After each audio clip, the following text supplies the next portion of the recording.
A big thing that people actually overlook when it comes to their training is the actual quality of their training. So this quality can come through in many different ways. For example, how you're doing your reps, how much volume you're doing, if you're actually pushing to failure, as well as many other factors. And today we're gonna go over the most important ones. So for me personally, I have always had such an easy time increasing my bench because it has always been one of those muscles that just grows easier for me, or maybe just that my genes are more inclined to working in the way that I have been working out. But for some other muscle groups, there's a chance that you might have to switch it up, that you might have to do things a little bit different and actually implement more of some strict guides, like more of some strict form in order to it.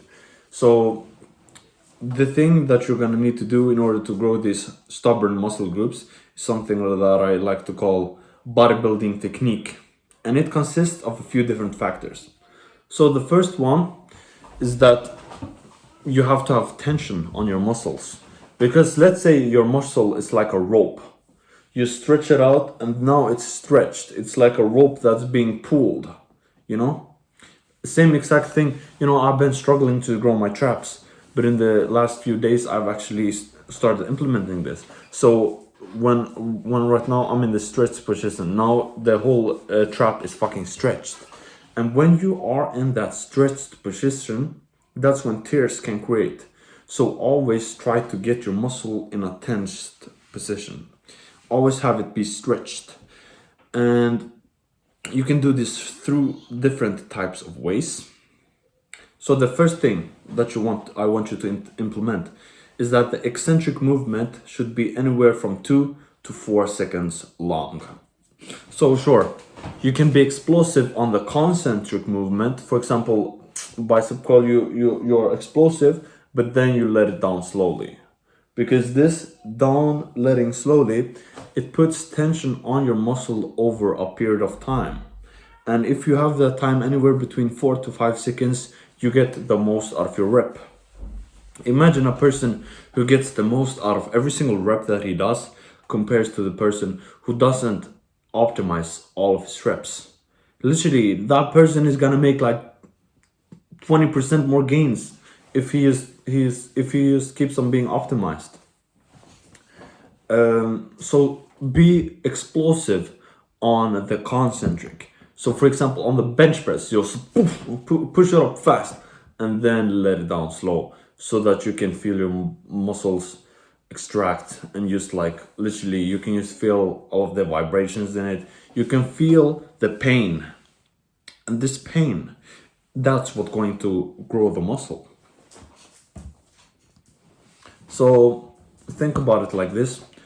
You can either do full range of motion or you can do partial range of motion in the stretched section of the exercise.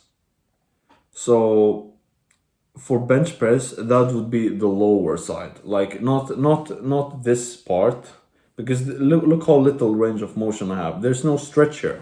But if you were to do it in this completely stretched position, you just have, your chest is fucking stretched. The same can be done with other muscle groups as well. Like every single muscle group, if you were to do a partial rep on it, do it in the stretched position to get the most amount of muscle growth. Right?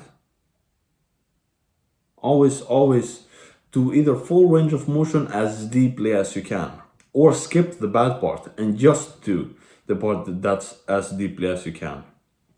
Whether that would be going super low on dips, you feel your whole chest and shoulder stretching, that's when you're gonna get the most out of the gains when it comes to improving your reps.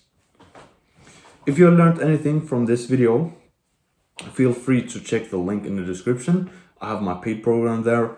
When you feel like you can trust me a little bit more and I've provided a lot of information to you, feel free to check it out. And yeah, for me, I have seen this difference from doing reps the normal way and actually improving my form the most in my stubborn muscle groups like traps, for example, because I used to do traps with like 140 kilograms, literally like this,